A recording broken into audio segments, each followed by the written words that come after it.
I've painted a lot of images from places I've traveled and painted. And so today I'm doing an iconic image from Cabo San Lucas, the tip of Baja Peninsula here in California, or in Mexico, but Baja, California. And was out, I photographed this. I painted it 2 or 3 times from a distance, never really close up. But we were out on a boat and got very close to it, actually went under the arch. And so I shot a lot of photos, and this one came out really good. So I thought, what the heck, let's do it.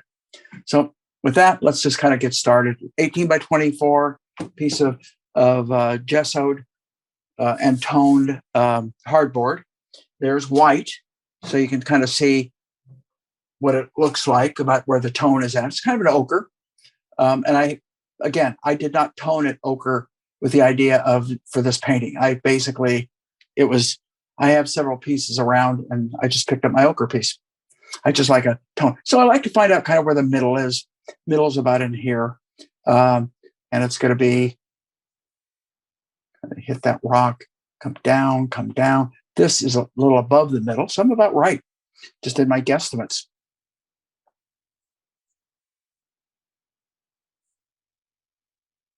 Probably over a little bit further. And it comes out. The arch the top of the arch sits almost at midpoint. So the top of the arch sits about here, which tells me that's a little too low. So if that's the top of the arch, it's going to come down here, go over here, and come down from this point. It's probably too big of an opening I have here. So let's make it a little smaller. And then we get some of this coming out, and we get an overlap of this wonderful light cliff here. That's going to be kind of the fun part of this. We're going to bring this light cliff in from right about here. It's going to come over, down, over, and then we get another overlap, which I always kind of like. If I can ever find things where I can get 1, 2, and then another one comes down, kind of splits the difference, comes down about from here. And that's going to be about here. All right. And then this rock is going to bump out above, right about there, come down. And then we've got the water line and this other wonderful cliff that comes in just about here. And we don't want it to be round. We want it to be kind of sculpted. So I might even sculpt it a little bit more than it looks, just because it'll be better. This is going to sit about here. Now, I'm going to make adjustments as I move along, because I can see things that are basically wrong. But I have my basics in here, which is what I want. I mean, I can find things like this point, which is right about here, this point, which is right about here. Not that I need to. I can do that with drawing, or I can do that with paint. And I'm going to do it pretty much with paint. I'm going to use my little gesso brush in the beginning here, and we're going to paint the sky in. Get a nice gradation. This is a beautiful color. I use my normal palette, except today I laid out a little bit of a Prussian blue along with it, just to give it a little bit more pizzazz. Technical term there. So we're going to go with the sky first. We're going to keep it kind of thin, white, Naples, ultramarine. Maybe just let my brush touch the Prussian. So we're going to kind of get the sky in. Okay, I like to paint thicker than this, but when I paint fast, generally, and large, I always start relatively thin. And then I allow myself later. What the thin does is it gives me, I establish my value and my basic color. And then later on, if I want to amplify it, if I want to strengthen it, if I want to do something, I can come over it later. So we're going to put a little bit more of it in here. Let it work its way down. It's going to lighten probably about here. Now you notice I can paint over those lines and you can still see through them.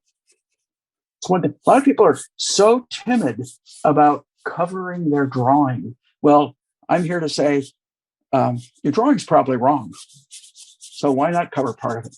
Your drawing is an approximation, unless you're really going to spend hours and hours, or a long time getting that perfect drawing down. If you're going to do that, that's different. But even there, I like to paint over things as opposed to up to the edges. A little bit more Naples into that. We'll get a little blend. The blend is pretty easy to get. And then right at the horizon, more white, more Naples. And we're going to basically leave it like that. Work it around a little bit. Take a little bit of a cleanliness to it, and just do a little bit of what I like to think of as blending. And that's the only kind of blend I want to do. I want it to be kind of choppy. In fact, it's a little too blended for my taste. All right. With that in mind, I can see a little wisp of a cloud. God, that's kind of nice. I like that. Right about here. Nope. I had too much blue in my brush. Let's do it again. Yeah, that's better right there. And it works its way over there. Let's just leave it like that for now. Maybe a little bit of a stronger right down in there. All right. Let's move on. Let's kind of put that big old rock in. So what are we going to use? Brown and ultramarine, which I almost always use for my kind of grayer colors. It's a dark gray, but I am using a touch of white to it because I'm always afraid to go all the way to my extreme right at the beginning. The extremes meaning like all the way to black. So it's kind of that's a little too brown. So I just throw a little more ultramarine into it. There we go. A little bit more. Still feeling a little brown to me. Make my strokes as many different directions so it's not all up and down, okay? A little bit of that white from the, I probably should have grabbed a different brush, but a little bit of the white is coming through from the sky. So I'm going to try and make those edges interesting right now, so I don't have to, in a plein air type quick piece, you're not going to have time to go back and really make all the perfection. So what you want to do is you want to be pretty accurate in your initial indication, which is what I'm doing right now. I'm going to throw I got a little bit of red sneaking in there. So I threw some alizarin crimson into that color.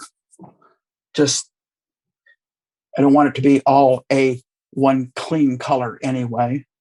Rock sticking up right here. Down around here. A little bit more ultramarine in that because it's going a little bit too pretty and bright. All the way down.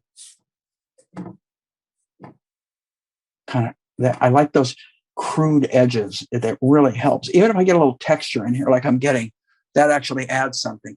So I'm going to take that color while I've got it. Okay. And I'm going to get rid of some of that blue that's in it, or the sky color that's in it, I should say. Keep it slightly warm. And we're going to come in. I'm going to come in a little higher.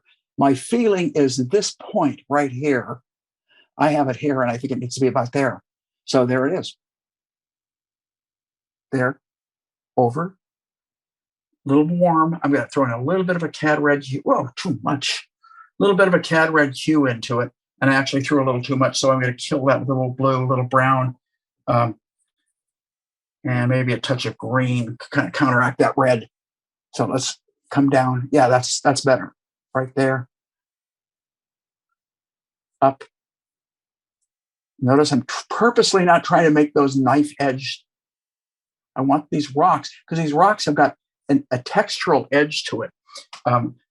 You probably cannot see it as clear in the photograph on screen as it appears in person, or even in the piece that I'm looking at. So I'm coming in, I'm not going this dark all the way to my extreme darks. But if I can come close with some of those edges, it's one thing that I know I'm not going to have to worry about later.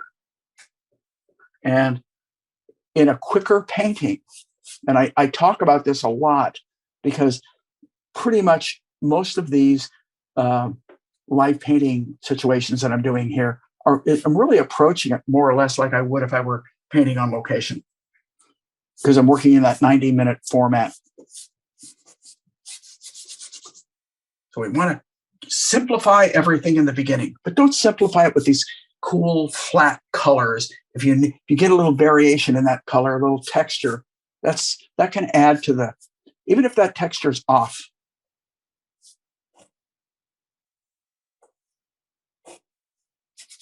I'm a little, and I am a little bit flat in my color.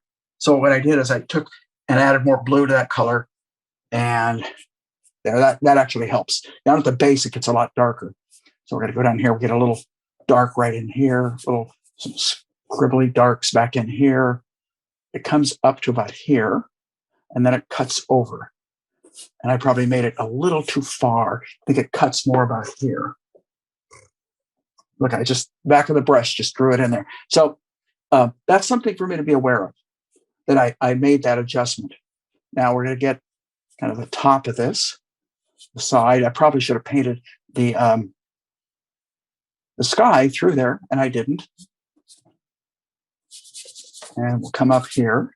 Now I'm getting some warms in there, and this. So what I did is I just reached over and picked up a little bit of burnt sienna. And I see some cools, so I'm going to pick up some more blues. But it's almost staying in the same range. Now this is higher than this. Then this is still higher. So I had it here, which means I was off, and I wanted about there. So you make these judgments while you're painting. And, you know, it's not that you want to be as accurate as you can, but at the same time, you don't want to over worry it. Don't over worry and say, oh my God, it's, you know, I should have it another 1/8 of an inch higher. That's not going to matter. It's the overall look of the piece. So if that's that, then there's that, and it's a lot warmer. So I just picked up a little bit more of the cad red hue. Mix it right into that color, right there. Now this comes down right about here, a little bit more blue in it, a little darker, not quite as red, a little duller, and it comes right down. So it comes right down here, picks up this. This might be over a little further, over here. Not as dark as I can go. Keep that in mind. I have not gone to my extreme, which would be straight blue or straight ultramarine and straight umber. If I did that right now, I have to kind of work my ways. I want to save that. So if I want to push my darks right at the end, which I know I'm going to want to do, I have room to do that. Room meaning I have not used the entire value situation. Up in here, it's bluer. So I'm going to take more blue to that color that I was just using, touch of white to that, because I don't, again, let's see where we're at, right about in here. I actually wanted a little bluer, believe it or not. So I just took a little bit more blue to that color. And yeah, that feels a little better to me. Where's it? It makes this nice little triangle right there. See it? So let's get that in there. So we're patterning.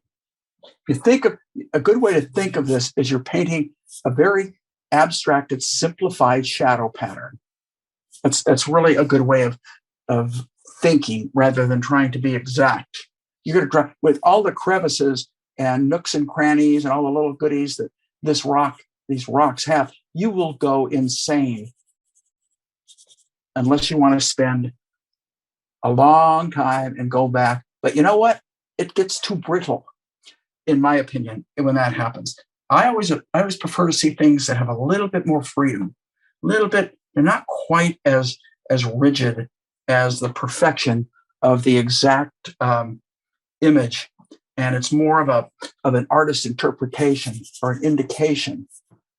So we're going to come down here. I'm looking at these spaces, and I think I might be fortunate with the color that I have here, simply due to the fact that if some of that comes through, it's almost going to look like the light of the rock. So I kind of like that. That's a happy. I can call it an accident, but it is because I hadn't planned it. But in general, so we're going to come down here, make all blue. I'd rather paint too much of it than too little. A little darker. So I throw a little bit more um, asphaltum up in here, kind of a busy, and that's what we're going to paint it like busy. We're not going to paint it like the exactness of what you see. Down at the base, much darker. So we can bring some more of my asphaltum and blue back in. It's darker and a little warmer, and it's right about here. This is, you know, a lot of times people will ask about thin to thick, fat over lean, all of that. This is that. This is thin. This is thin. It's more of a, it's kind of a transparent scumble into this subject. More of a transparent scumble than what you would consider a thick opaque paint. We're going to want that to happen as we move along in this piece, but not right at the outset. There's some nice, beautiful warms down there. We'll try and sneak those in. Right now, we're abstracting the darks in there.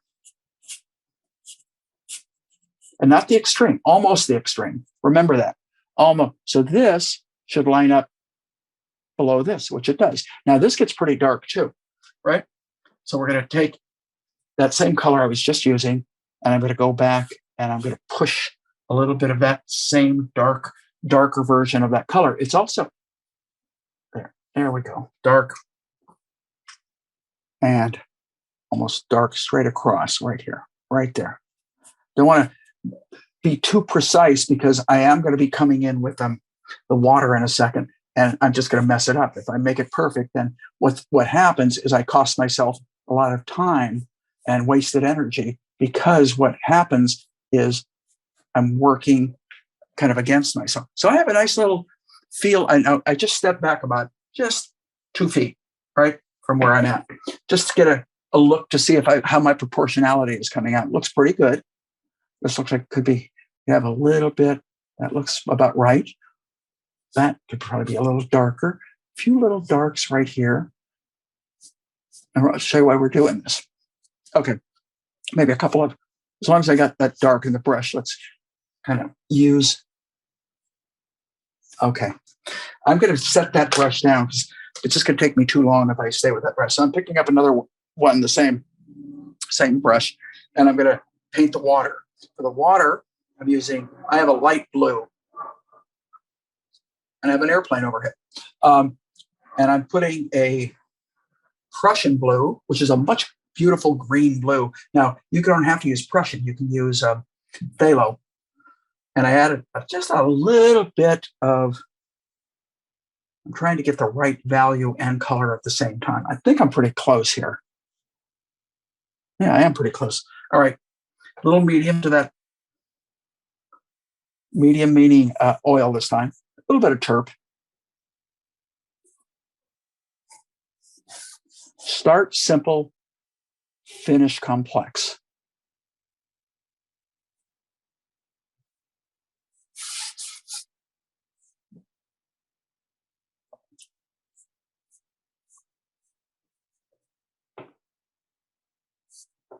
And I can see it get greener over there.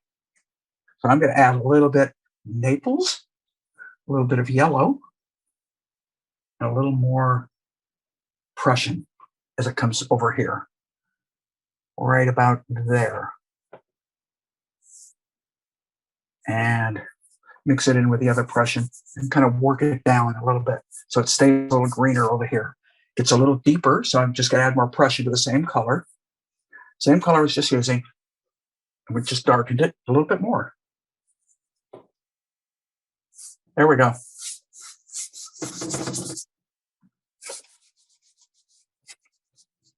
Now, the reason I'm using this brush, you can probably see, I can get this paint to go down very quickly. And on larger pieces, particularly, I hate to waste my time. I hate to take too small of a brush and work forever to get it to work. So my preference always is to stay with a larger brush if I can do that.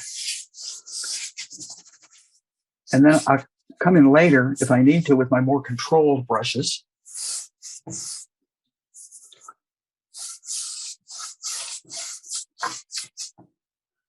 That yellow comes down further. I can see it, but we'll get it.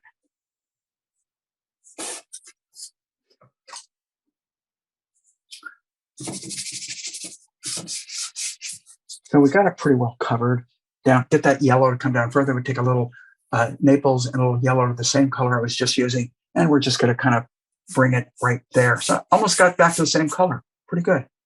I didn't realize I was trying to, but so we'll get some of that little bit of a more of a yellow green, and we'll bring that back in later. Okay. Now, a little bit of a little bit of separate. Go Prussian, white, a little bit more Prussian, value-wise, and maybe just a touch of yellow, but Prussian and white. So what I want to do is I want to come in right here a little, and I'm going to throw a little ultramarine in that color.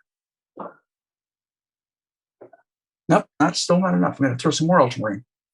I've got to get it to stand out. There, let's try this. This should do it. Yep, that's going to do it. So we're going to go right there. This is why I didn't want to worry about getting those edges absolutely perfect at this point. So I want to make sure I get that water line right there.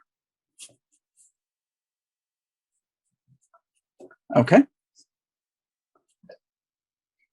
A little bit darker over here so I can bring that in. And we get a lot lighter and prettier. And it's because of the depth of the water there. It's quite shallow right here.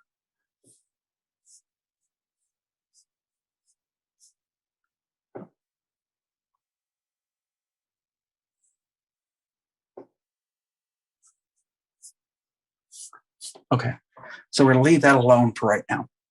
I'm going to lighten this up just a little bit up here.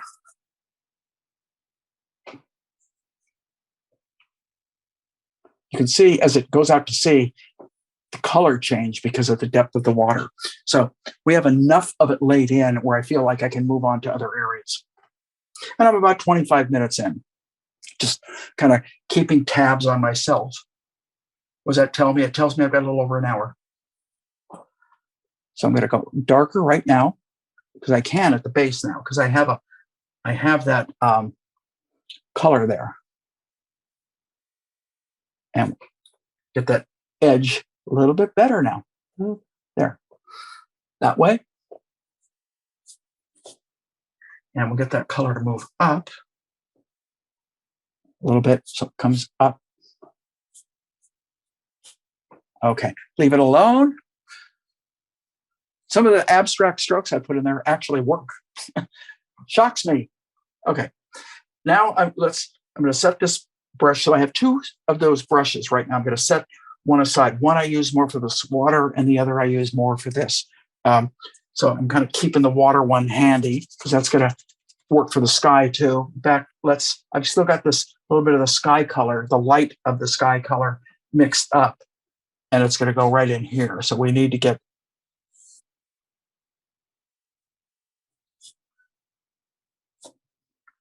and I want those edges to be kind of chewed up the way they look in reality. It's not a smooth cave. It's got a lot of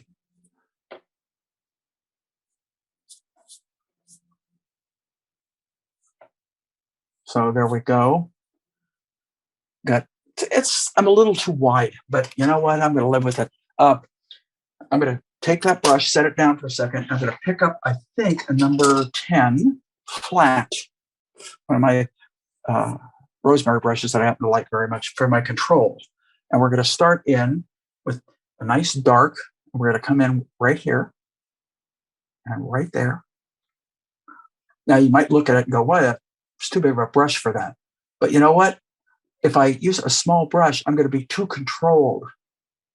And if I'm too controlled, it's not going to feel like rocks. So by using this bigger brush, I'm better off. I work my way down to smaller brushes as the piece progresses. But right now, we're still at kind of that lay-in stage. Again, I usually go through lay-in, modeling and color variation, and refinement. Those are basically the three stages I'm always kind of leading towards. So if I see little dark snaps up in here, while I've got this on here, I can actually pop it, just put a little bit of it in there. So I get a little variation going. So it's not just a big flat tone over in here. It tends to deepen it as it goes back behind. So I'm just darkening right there, and it actually warms up a little bit too. So this has got it's a lot warmer color because it's got a lot more brown in it. And if it stays too brown, I just throw more of the ultramarine back into it. So you can go back and forth in this. What I call this, when I've been painting on location, I've been talking to people, I call this, I'm chewing up the rocks right now. It started as this wonderful big flat mass, and now I'm starting to chew it up the way it looks with textures.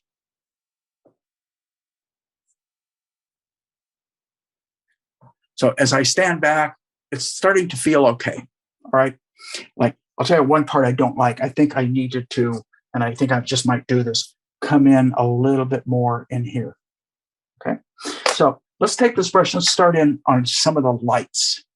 Actually, before I get into some of the lights, I'm going to deal with a little bit more in the shadows, some of the cools that I begin to see. Blue, white, and slightly lighter cool. Being very influenced by the skylight, it's probably a plane that is facing upward. So this is white ultramarine with a little bit of, oh, that's just about right. A little bit of brown mixed into it so it doesn't get too blue on me. This is a real subtle value adjustment. I want it to stay in the shadow, but I also want it to be just a little bit lighter. And that's working. That's almost the color I want. Notice I say almost. It's never exactly, you guys. You drive you crazy. You never, every now and then you'll hit it and go, holy smoke, I hit the right color. Exactly the way I wanted. I'm usually like, yeah, that's kind of what I want. And then you live with it and you make it work. Now, if I'm in a studio painting, I have the opportunity to go back into it several times the next day.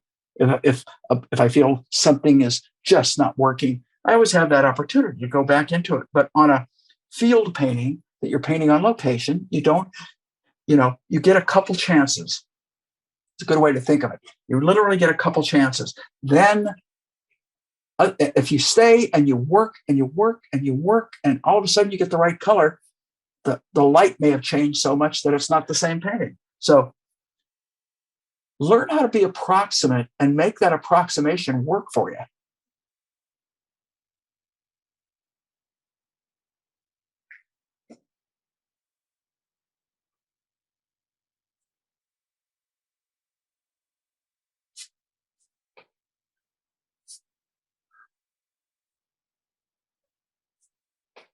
Okay, so we got some interesting, subtle reflective lights starting in there. Don't want to dwell on it too much because we want to start it on the lights. Now, what am I going to do for the light? I want it lighter than this. All right, and that's a little too warm. But do I want to hit these bright lights on the edges? Not yet. So if I look at this big mass here, that's kind of the base color I want to start with. So I'm going to use a lot of white and some Naples yellow. I'm going to mix up a little separate area on my palette. I'm going to throw a little medium into it because the paint felt a little bit stiff. Bring a little more ochre to it, some asphaltum to make it in the brown range. And all of a sudden that got a little warmer than I wanted. So what do? I cool it off with a little bit of the ultramarine. And you're going to go back and forth with that brown and ultramarine become workhorses for me. Let me test it. All right. I want a little bit, it's close. I want a little bit darker. So I took more brown, more ultramarine. I may have made it too dark, but let's see. No, I didn't. Huh. Okay. I'll live with that. So we're going to come in here. Jeez, I still want it a little darker. Brown and ultramarine. Okay. I'm going to come in. I'm going to start to look at my subject and be bold. Don't be afraid to be a little bit gutsy.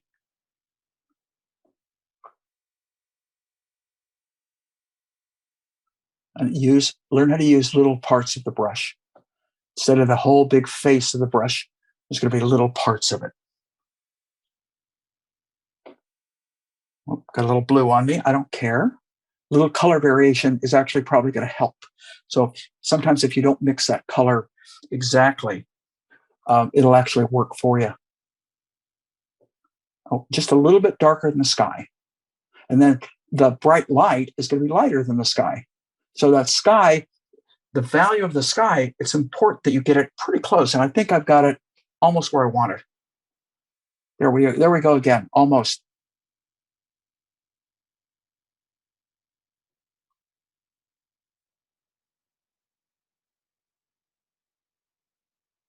So a little darker. So I'm going back to my asphaltum and blue that I have over in another section.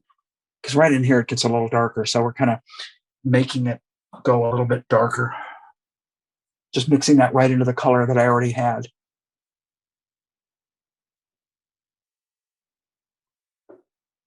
It comes down here. I'm not going to get it all, and I'm not going to be 100% correct. So if any of you are out there checking me out for my accuracy, you can give me a bad grade. All right, because accuracy is only part of what I'm after. All right, now I'm going to take that same color that I was just using. I'm going to throw a little bit more medium into it because the paint was feeling a little bit on the dry side, and I want it to lay down easier. So I'm going to hit some kind of gray brown tones in here. A little bit darker, I just noticed right here. So I used a color similar to this right here. That comes up, works its way up in here, down. It worked. Remember, I changed that. Very important. I brought it down to here.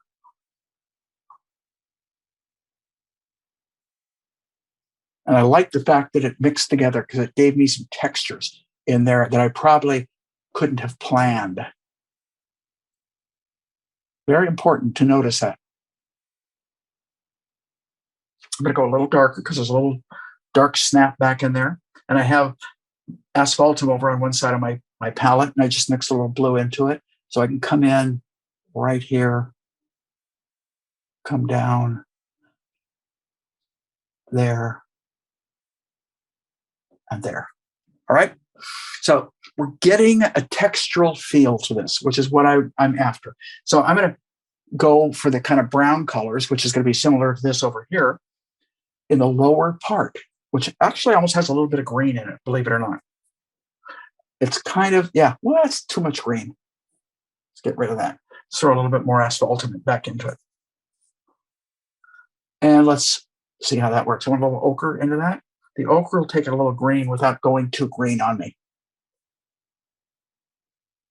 Okay. So we just got to keep moving. Keep looking at what you're painting and indicate it. Overpaint if you have to. Now, if you're painting on white, you got a problem because white's going to be so bright, it's going to throw you off in the mixtures that you're making. And that's why my preference is always to work on a slightly toned canvas. I learned that as a student. I've watched demonstrators, and I've painted on white, and I've painted on tone, and I will always paint a little bit faster because I'll probably be more accurate if I work on a tone. So you may not. That may not be for you. It's without a doubt for me. Working on a tone is essential. It allows me to immediately, the first stroke I put down, I can relate to something down there. Now, if my underpainting is really too dark and really gross, as far as being dark, that can throw you. So you can get all messed up. But that's why generally I like to work on neutrals. I know I've got some friends that like to work on bright reds, which is, I've done it too. And it's fun, but that's about the kind of feel you're going for. If you're going for a more expressive feel, I think sometimes, in a particularly expressive color, sometimes working on a bright tone can really be neat. But for me, my preference has always been, and you can call it a crutch if you want to. You can call it style. But my preference has always been to work on a more neutral type of a tone. Then I can push my way out of that. I can push to the warms, I can push to the cools, I can push intensity, or I can paint a muted painting.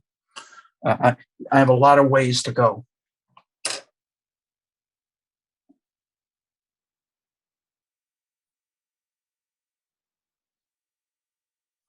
So to keep moving, keep going with these kind of brownish colors. Ochre to it, a little blue. We're going to get a little bit, need some more brown back in here. Little pieces of light, but not bright light. Just really subtle back in here and up in here, down here, up. And it goes cooler. So I'm going to add just light blue to that color right in here. Still pretty light. So I don't want it to look right about here. A little piece of light that kind of works its way right. Yeah, it's just about right color. Okay. See, I'll admit it when I get a color right. Comes up. It's a little bit of light in here. Works its way up. I'm going to scuff this up a little bit because we've got some. It's not going to be a super important part of the painting because of where it's located, but we do need a few dark snaps up in there. Now, get some really beautiful, warm, reflected lights going on. But before I do, I want to go back to that first brown, this color I was using right here, and add a little maybe terp to it. And we're going to look at it. It's going to go up this way and then up. And we're throwing just a tad of blue into it. It just felt like it was a little too warm.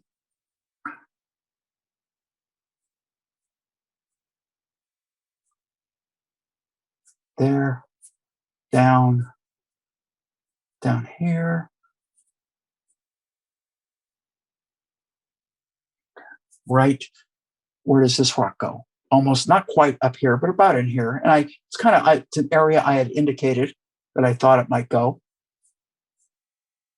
Up above it, up to the right.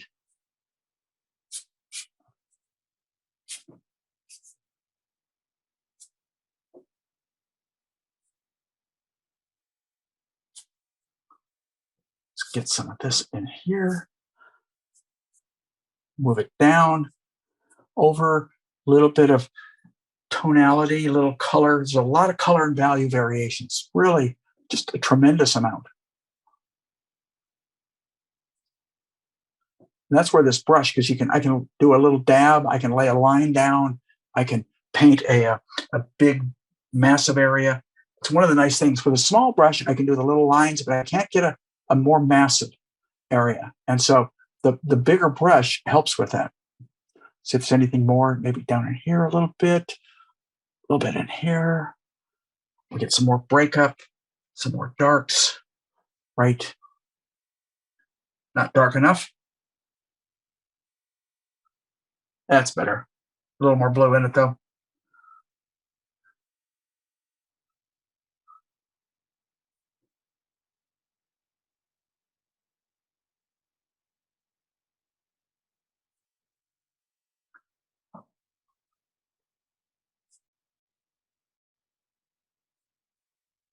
Just pushing. Now I'm going to push a little darker. Right about here. Right there. And that's a nice stroke. Just a nice big chiseled stroke that works. It feels kind of like the area that I'm trying to depict.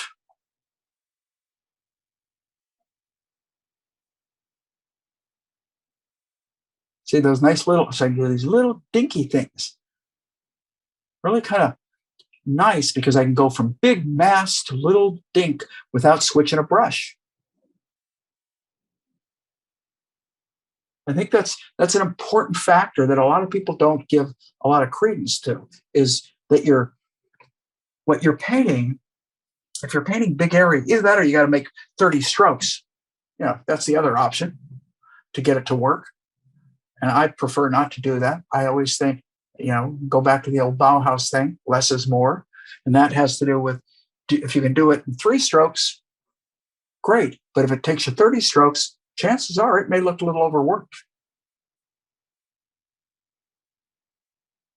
Now there's a big dark area right there. It has a little bit of warmth to it. So I'm going to bring just a tad of alizarin into the color I had, and I'm just going to put it here, bring it down, right? So there I get my, and now I can get my bigger strokes, and then it comes down to about here, and then it gets pretty dark back right there. So we can see what's starting to happen is dimensionality, some darker darks. So if you start with that kind of overall light, or excuse me, that overall shadow, that's a little bit more of a mid-tone, you can build your darker darks back into that and still build some reflective color out of it. And I like doing both. I don't like just working. I'm one of these guys that likes to work from the middle ground outward, not from one area, not from lights to dark, which is kind of what you do in watercolor. But maybe that's why I'm an oil painter. Okay, I'm going to start in with a little bit of reflected color and then some lights. And we're looking at, I'm about halfway done. Not quite, but about halfway done, which is, it looks about where I would want a halfway painting to look right now. My preference always is to have everything laid in, which I don't. So I just took some burnt sienna, and now I'm taking ochre. And I'm going to stay with the same brush because I really like it. My workhorse brush. So ochre and burnt sienna. So I come in with kind of a warm rust. And the reason I'm doing that is I do see, now this is probably going to be too light. Yeah, it is. But I see these areas of reflective light that have color. A little bit in here, then probably a little too orange in there. So I just throw a little bit of blue into it to knock that orange down. Not enough blue. Let's try one more time. I think that's better. Yeah. And because I see some reflected light back in here. And the reflected light happens to be warm here. It's not facing upward. Planes that face upward are going to end up cooler, simply because the sky is going to be the light that they get. But if a plane isn't facing upward, chances are it will have a relative warm characteristic to it.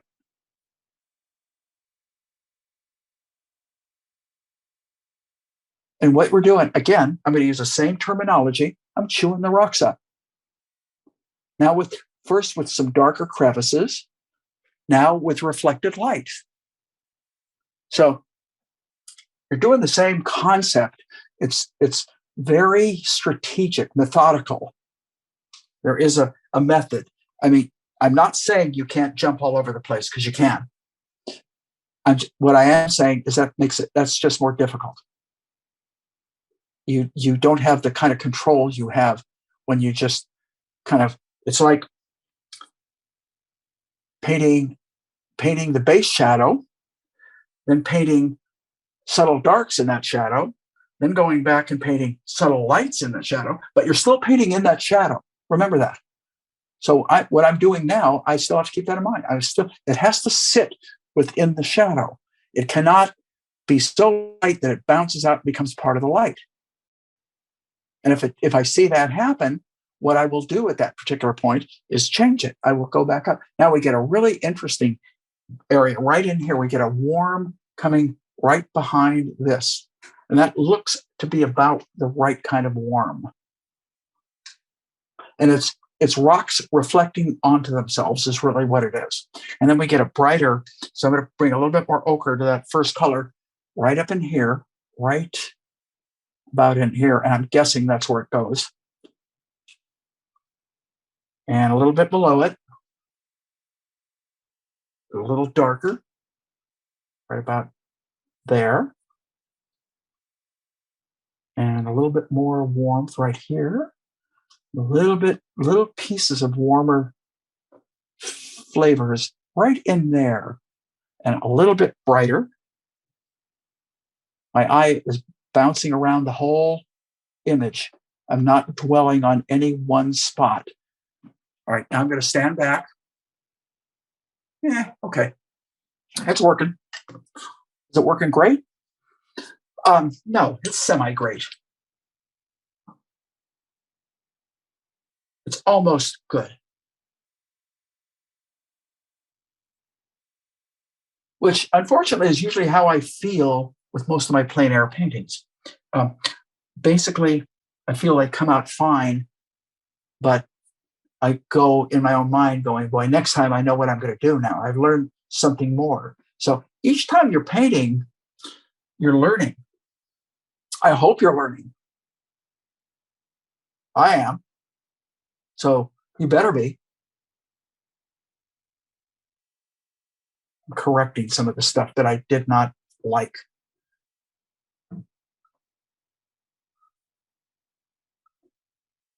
Deepen that down there. Add some more. And I added a lot of medium. And that's allowing that paint to get a little bit thicker. And yeah, the thickness is actually helping.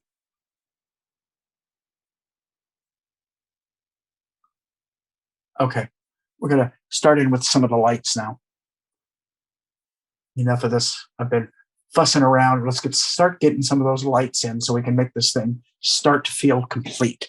Because I do need time to go back into the water. And I will watch my time, knowing that now how much time do I need? I'm going to put a little shadow in the water right now, actually. I just saw it. And so I just took some of that color and mixed it in with the watercolor. And there's a shadow that occurs right here. Okay. So we got the shadowing. Now we'll leave that alone. I'm going to stay with this brush, I think. Maybe I'm not. Maybe I'm not. Maybe I'm going to pick up a number 8 chisel. Now I'm using these chisels because I can get big flat strokes or I can get thin strokes. I can do the same with a filbert, but I like the marks that are made more with the flat. So in case you're wondering, why are you using flat instead of filbert? Hopefully I'm answering that question. Now, if you're wondering why, if some of you are asking questions and you're wondering why you're not getting answers, it's not that I'm ignoring you. It's that Anna's not here right now. And so I'm manning my son was here, Ian, to help us get started. And so I'm manning everything. So if we're not answering questions, again, that's why.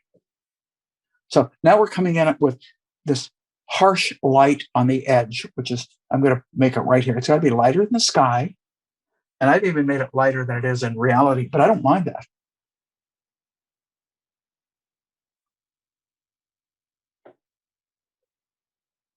Change the shape a little bit. Not crazy about the fact that I had to change it, but I had to.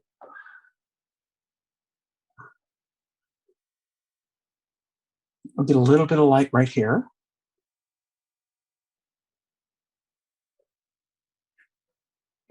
Now, I just stood back. I'm standing back right now, and it feels correct. So that's one of the things. Rather than go real far with it, I like to step back right away and see if I'm correct or if I'm wasting my time and I'm putting stuff in there that's really not doing anything. So that feels about right. Little bitty slivers of light right about in here.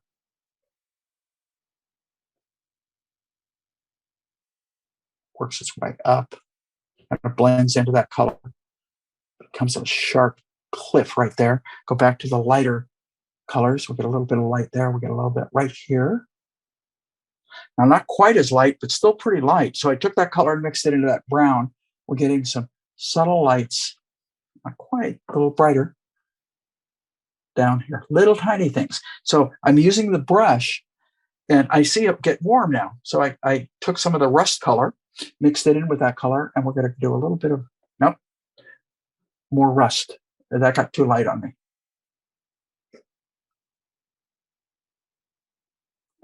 So we're standing back to see how it's feeling. Okay.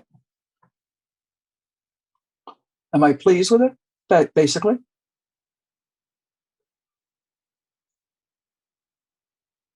Now, I've painted this on location a couple times, but never, like I said, up close. And interesting, the way I've painted this on location is with water-soluble oils,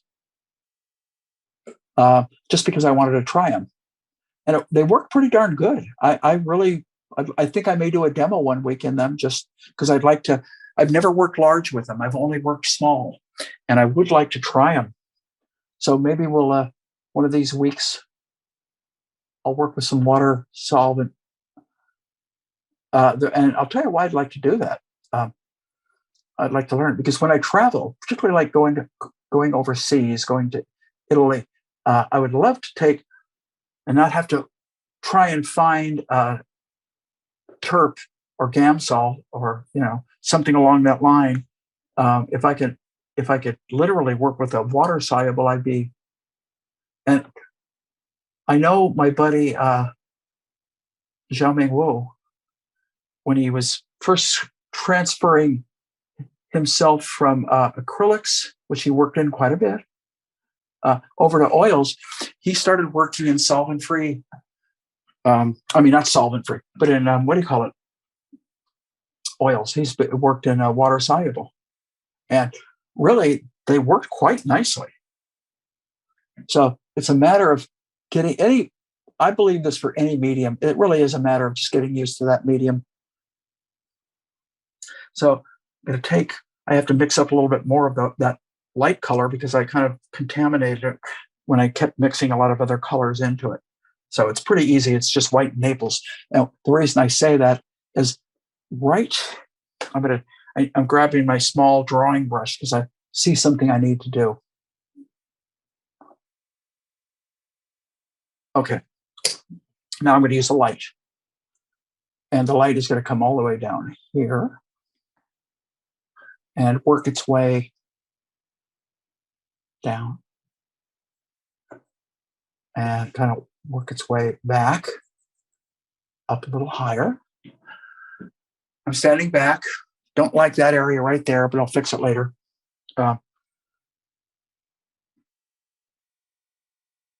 There's no sense in me just going along and saying, this is working, this is working. It's never, painting isn't that way. Painting is a matter of you're hitting it, you're missing it. You're hitting it, you're missing it.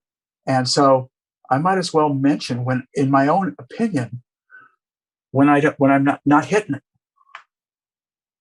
All right, because it's okay. Kind of, there's something not quite working there yet. I think a little of it is just that it needs to blend into this cliff back here. And then there's a little piece of light. Literally, I'm just using the tip of that brush. That's thicker than I wanted, actually. And this is where probably be beneficial for me to switch down, but I'm not going to. I'm stubborn. So I'm going to keep it here. We're going to bring a little bit more light right here, underneath, up in there. Feels okay. All right. It's not quite there, but it's close. Close doesn't count. It only counts. What is it? Close only counts in horseshoes? Yes, that's right. And right here. This bothers me. I need to take the corner of this brush and let a little light happen, a little bit more here and there. Just a little bit on the edge, right there. All right. This is starting to work. It ain't quite there yet. Did I say ain't? Jeez. It's not quite there yet.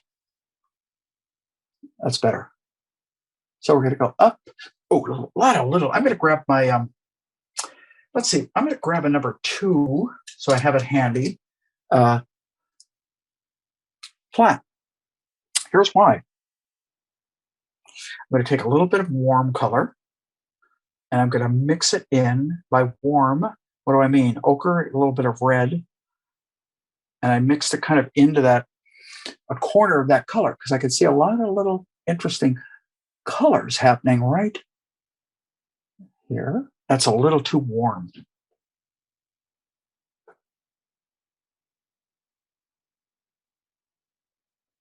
A lot of little. I could be doing that with I got the big brush in this hand. Okay, so I haven't given up on it. Still going to use it, but this little brush will help me create some of these areas that I really need to create, like right. Still didn't get it. Still went too thick. So what you do when you get something too thick, you take the background color, which is this, almost this, and you chop it down. You take it down and make a thin line out of it. So now it's a thin. All right, let's keep moving. I'm gonna keep kind of moving my way up with the two brushes. So I got the little worm, and I can bring some worms there, a little bit right there. Back up in here, there's some beautiful, nice dark. Okay, back to my 8. I keep this handy. Some of it, I'm going to put this light down, and then I'm going to mix that light in. So in some instances, I want to leave it, and in other instances, I want to push it back into the pigment that's there so it isn't quite as bright, like over in here. A lot of little verticals right here, here, here, down, over. So I got to stand back. It's okay. A couple things I would like to do. I'd like to pronounce that a little bit more. And I would like to amplify that. And with my little brush, bring a little bit of light. I'm going to put my little fingernail down here. Right there. Up here, a little bolder. Down, down, back. And it's mixing in with the other color, which is good because I don't want it quite that bright now. It actually went a little too bright. And then back in here, which not with a little bit of a duller color back in here. Up. So the intermixing can work for you. Now, a lot of people look at that and they go, when they do it, they immediately think, oh, it's muddy. It's not muddy.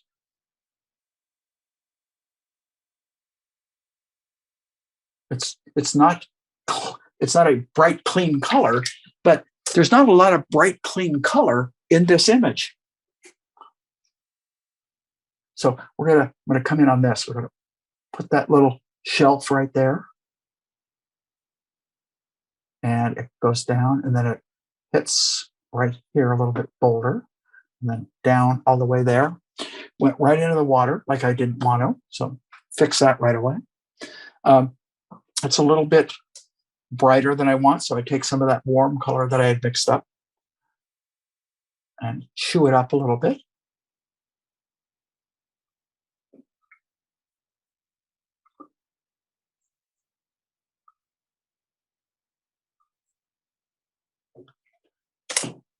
Stand back, feels a little better. Still needs a lot of chewing up in there. There's a lot of little stuff going on. And I don't want it to be too precision oriented. That's where using a little bit of part of of a corner can work for you.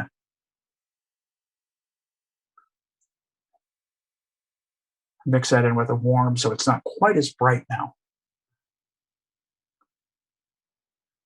There's so much little stuff going on. You just have to indicate it and hope that you can make it work. You're not going to get it all in there. Particularly in a plein air piece, man. You're just not going to get it. Now, some of you might be wondering about creases and crevices. If I have time, I will put those in.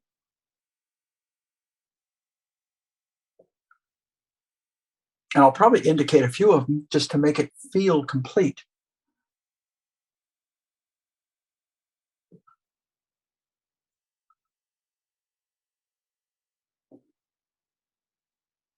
Warm color. So I just throw some more alizarin crimson, not alizarin, burnt sienna into it. Okay, I got more ochre right in here. So let's a little bit more. Not quite light enough.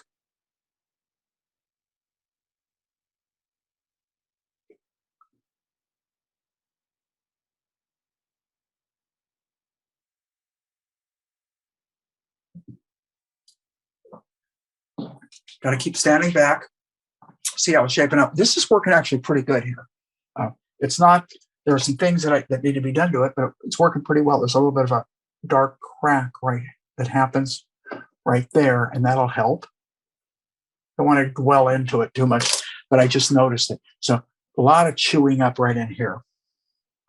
A lot of top lights. White, maples, and medium. Clean the tip of the brush off just a little bit as we're going to start trying to get some of this busyness in here. A little bit of a light really on this edge.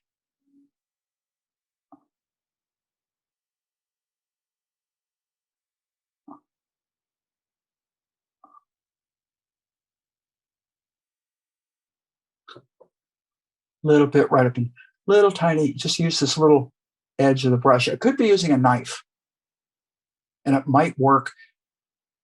And I might, at the very end, use it for some of the crevices and little peaks of things that happen. But right now, I'm going to stay with my brush.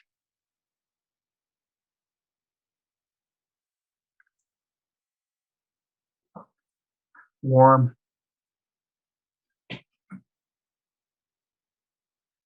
So if I hit that mid-tone right, which I think I did, I think I might be just a touch dark on it. I don't know. Everything should start to work.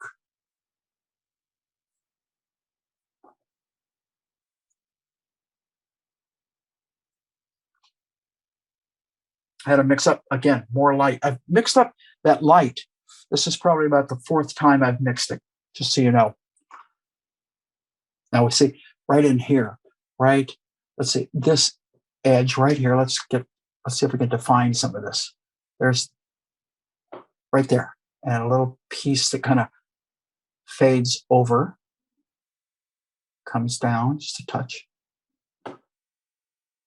comes all the way down the edge. So let's get all the way back on it, barely touch it,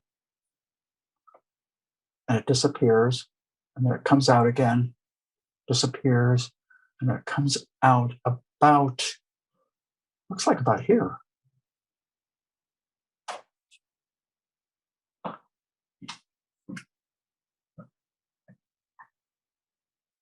Works down, a little piece right in here, disappears, comes down on that edge right there. And then we get this nice big light area. So I'm going to hit that. I went a little too light, and we're going to bring it out. And it's this area right in here.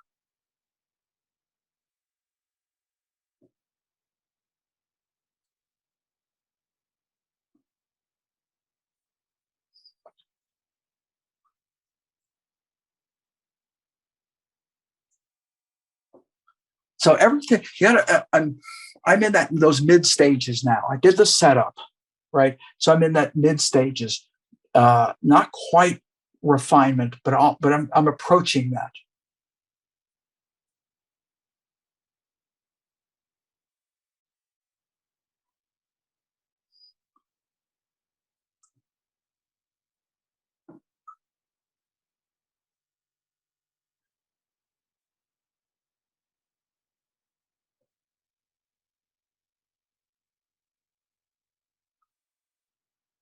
A little bit of blue back into that color.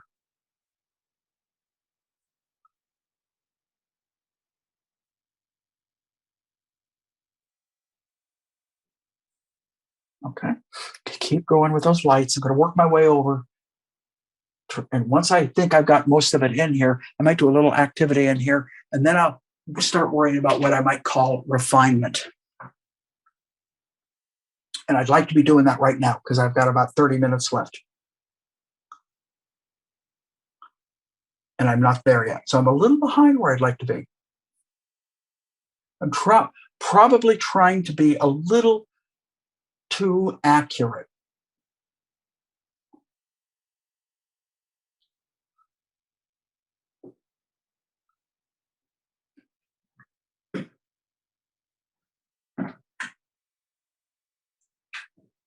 I like the kind of dirty brush work I'm getting in there because it's chewing that up, like I've said, and making it feel more like a rock.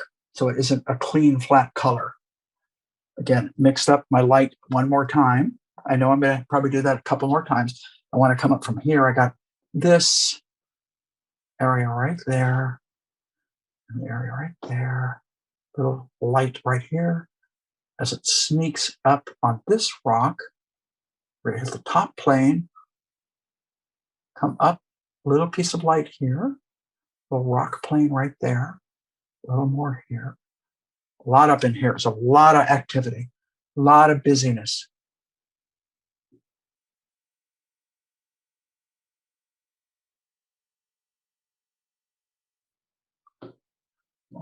Step back. It's a little simplified in here. I need some more information.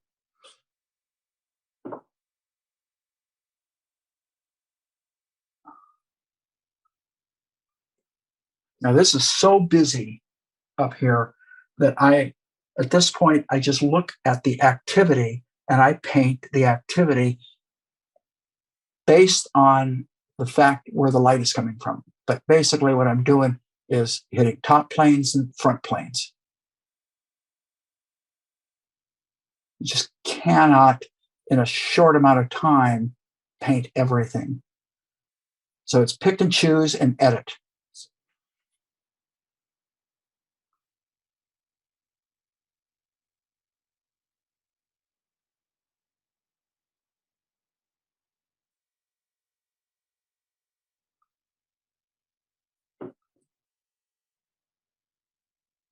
And that's pretty much what I'm doing. I'm just, part of it is a little guesswork.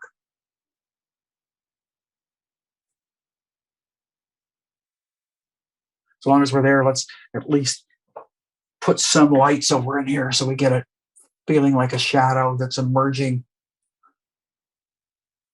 You don't want to paint the same kind of stroke. That's probably the worst thing you could do is paint the same stroke over and over. Because the rocks, even though there is a vertical thrust,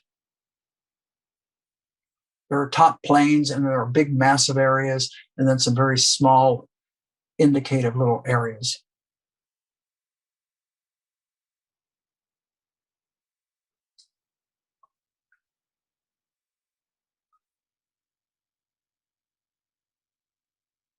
Little piece of paint there.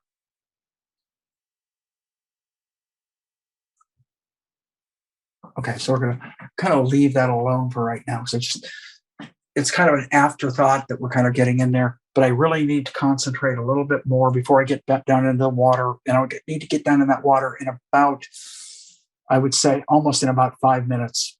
So I need to really pick up the pace here and just start guessing.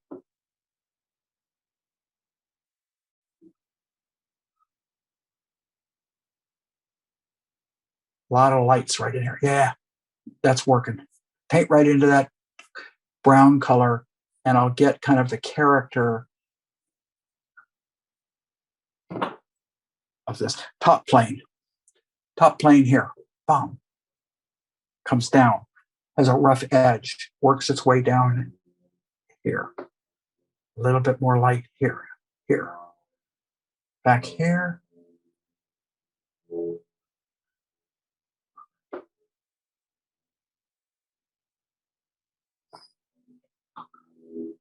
This is where a knife would probably come in handy, right? In doing some of this stuff right in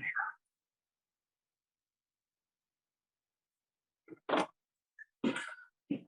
Okay, I'm going to leave that alone for a little bit because otherwise we're not going to get it done. So I have to hope that this thing is going to read. Now, one more thing I want to do. This area is just not good. So I'm going to take and bring some more warm that I see happening right here. It's a little too light, so I just push it right back into the paint. Same with this. Bring that up, down, and push that blue a little bit more. Right there. See a little bit of blue here. Definitely here. A little bit more shoot up.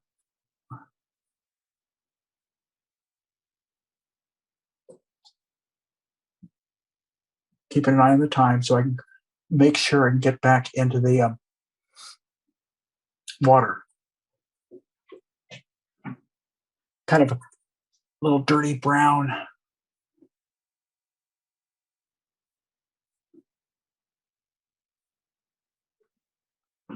Okay, that starts to at least feel a little bit better to me. Um, I can probably go in with some mid-tone browns, hit a little bit back in here.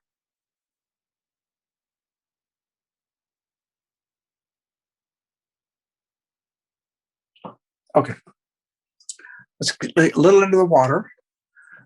We want to get this edge. The water's looking okay, except I'm going to go back to my big brush.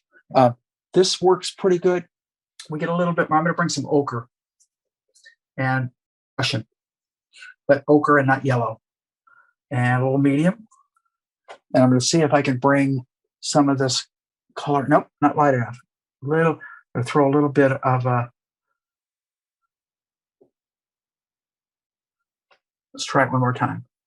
That feels better.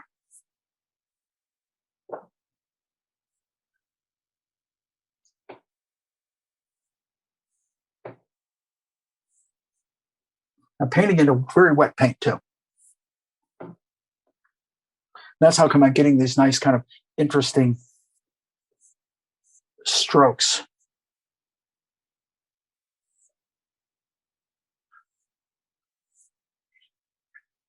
How do I like that? I don't. So I'm going to fix it a little bit. Go back with the, and bring some more Prussian right over it. That's better. It was too bold. I was getting a little too. Now I see a little bit almost of the sky color reflecting in the water also. So ultramarine and white. And I don't want a real clean color. I got to have enough medium in it because I'm painting into wet paint. Got to remember that. And it's over in here. So I'm actually going to use more straight light blue. And we're going to try right about here. It's actually coming down through. So we're getting it down here. We're getting it right in this area. So I took the light blue. I'm adding a lot of medium to it. So it'll lay in there. And we're going to chop it up a little bit and just kind of get it moving. And then I'll bring the other color back over if I have to.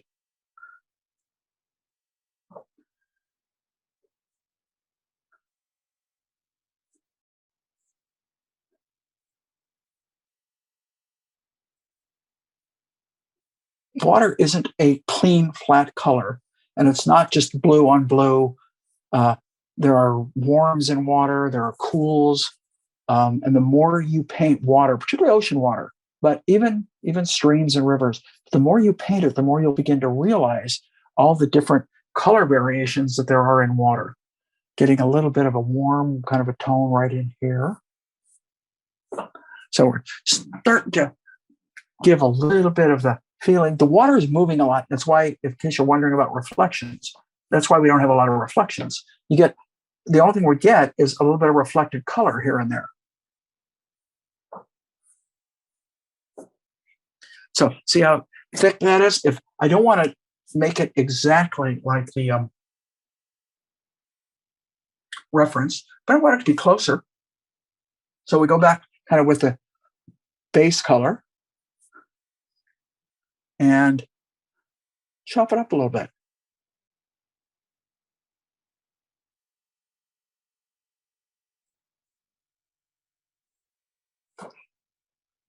That feels pretty good. A little bit of trailing light coming off this, working its way across the, it's just a current. Now I'm going to put a little bit of an edge with this brush, and I'm going to take white, and I've got already a little bit of blue and color into it. So I'm just mixing white into the colors I already have in the brush. I'm trying to keep it really light, and I want to be able to kind of come in from behind that and make it very thin. So I'm shaping the tip of that brush. I don't think I can do it with a brush. I think I'm going to do it with a knife. Yeah, let's use this knife. See what I can do. Same concept. I felt like I was going to get a real thick, clumsy stroke. And now watch me get a thick, clumsy stroke with a knife.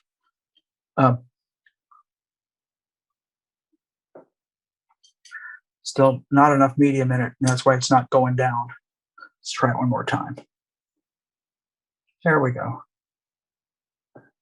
And little pieces of right in here.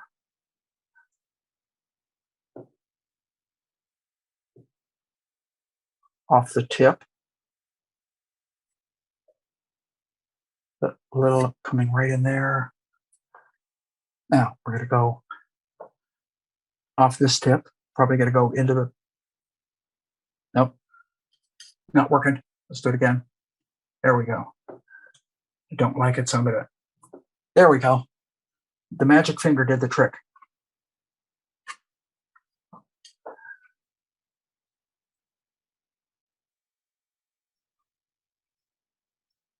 I'm adding stuff that I don't even see just to make it read better.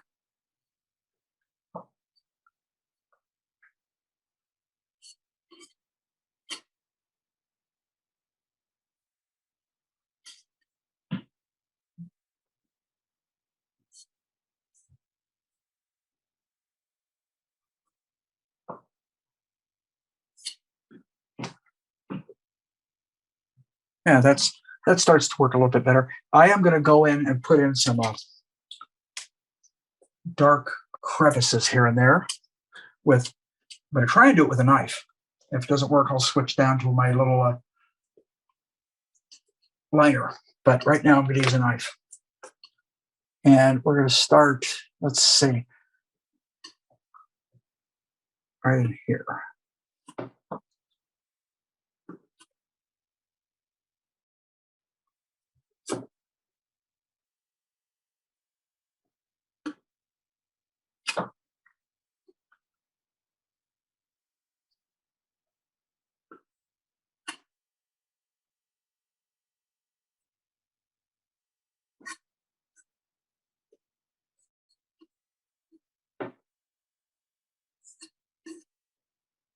Sometimes just changing the texture of the stroke that you put down makes all the difference. It isn't always that you need to add more. Sometimes, like I said, it's just changing that texture. And that's what a knife will do for you. It'll give you that opportunity, just like a small brush. Small brush will do things for you also. There are a few crevices up here, so we can hit there.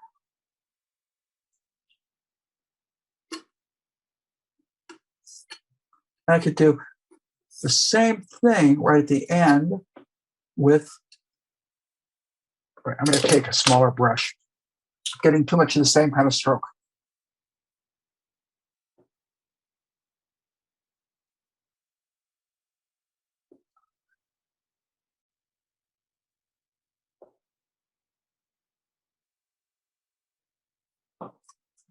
I want to get a little darker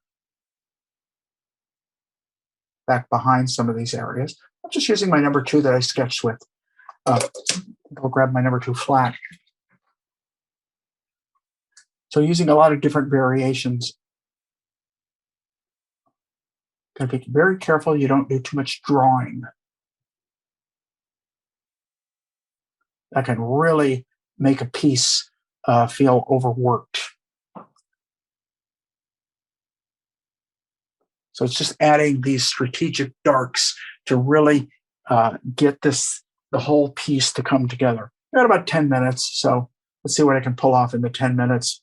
And this is what the time that I actually refer to as refinement, because that's what you're doing. You're refining what you started, and you're hopefully making it work so it really comes off and is convincing. And so what you're doing, part of refining is correcting. And so you're correcting as you go. I see a couple little darks in here, and I see a little crease. So to probably pull a line. Don't want to get too many. You start doing lines in, it looks like you've drawn back into your piece. That's a clumsy, heavy-handed area. So what I do, I take this background color and turn it into a nice little fine line. Okay, so that tends to work. Again, stand back. Little tiny things like right now, like little pieces of light, like right there, right there. I want to get the top of the rock to feel a little bit more accurate. So I want to match the sky color. I think I'm close. No, I'm not. Let's try it again. I want to be close. Let's go there, there, and we got a little bit of the top notch of that rock a little bit more accurately. And I can carve in and do it in a lot of different places. And all you got to do is come close to that sky, because what I would be doing eventually is coming over that sky with thicker paint and getting it to work a little bit better. So a little bit more of a light right about there. A little bit. Aha, interesting. Interesting. This big rock here is casting that shadow because the light is coming from that side. So as soon as I said that, I looked over here and I noticed right there, that area bothered me. I need some darks. Different type of a stroke. Let's try it again. Better. You paint back and forth, much the same as like painting trees. You paint your lights, you paint your darks. You paint your lights, you paint your darks. You screw up on your lights, you fix it with your darks. You screw up on your darks, you fix it with your lights. That's called painting. So it's never just one direction. It's been said that, and this is where this kind of comes in, painting is not only a forward process. You're going back, you're fixing, that's too light, by the way. I wanted to amplify the shadow. Whoops. As the shadow goes in, it gets the blue from the sky, because it can happen from a couple of reasons, you guys. It can happen because of the coloration of the rock, the local color variation. It can also happen because of light. So you can get different effects for different reasons of color changes, particularly color. You have the combination, you have two factors. I used to ask my classes, what are the two factors that affect local color? Okay, I'm going to give you the answer right now. That affects color of anything. Local color and light. Light always affects. Local color always affects. Local color being that an apple is red. But what would affect that red? How would we turn that red to a duller red? Well, you put a green light on it. All right. So a shadow of an apple is not as red as the red of an apple would be. So these are factors that come in. It happens in all forms of painting in terms of dealing with realism. All forms of painting when you're dealing with realism.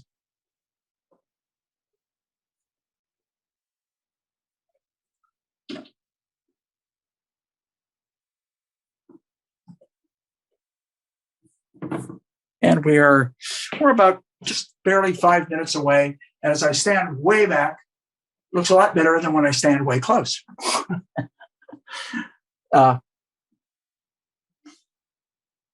It's more effective, which is fine. Now, what I want, let's get into that a little bit.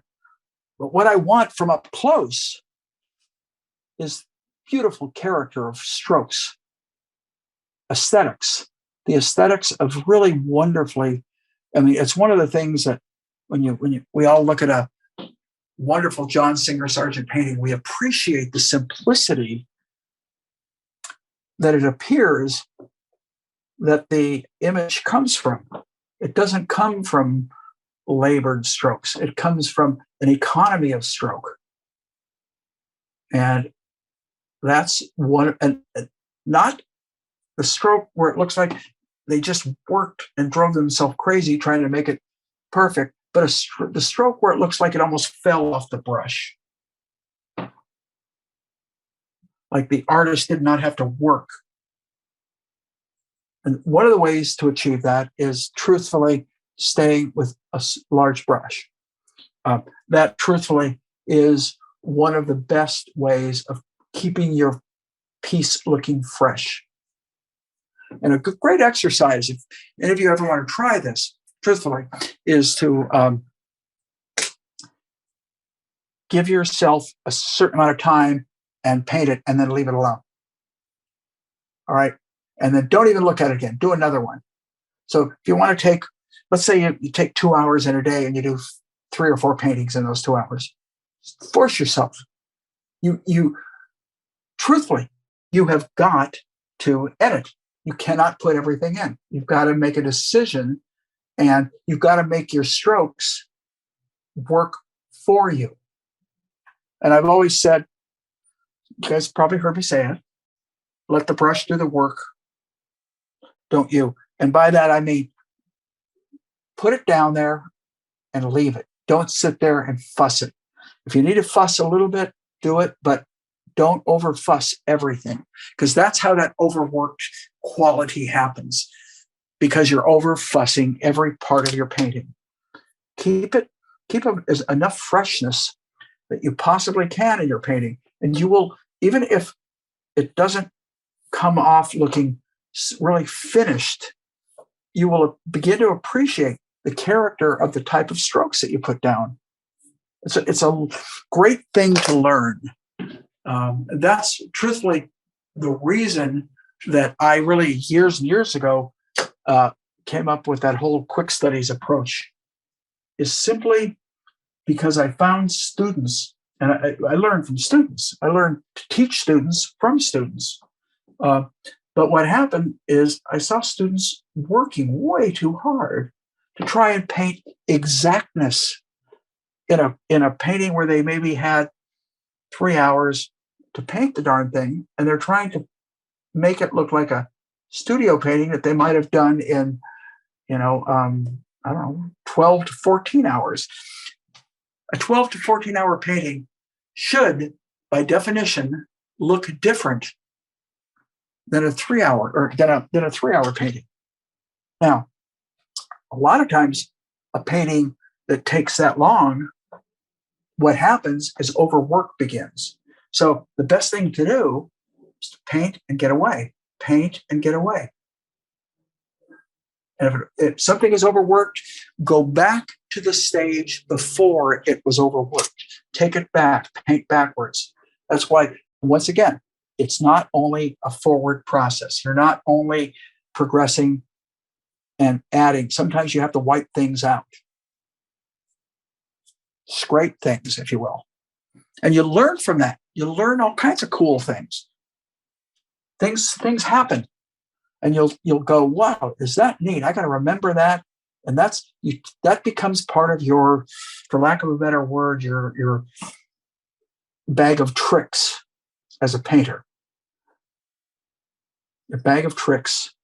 It's literally what you've learned over the course of your career of things that work. Those you want to use again. You also learn things that don't work, and those things you don't want to use again. But have fun. Have fun learning. Okay? You're not always going to have fun. You're not always going to look at your final piece and think, whoa, but at least you got something out of it. You learned. Now, if you're going to do a studio piece, you can work on it forever because you can go back and wipe things out, redo them. But on an honest, plein air type of piece, you can only take it so far. You cannot do the kind of painting that you would in a studio work. Make it look good for what it is. You know, an abbreviated painting that shows off some of your brush strokes. So I'm going to put a few little strokes in here and call it. Again, a little bit of light happens in here. Sneaks its way down, stops over, and I'm trying to blend this into the paint and keep it as fresh looking as I can. A little bit of light on the side of that crevice.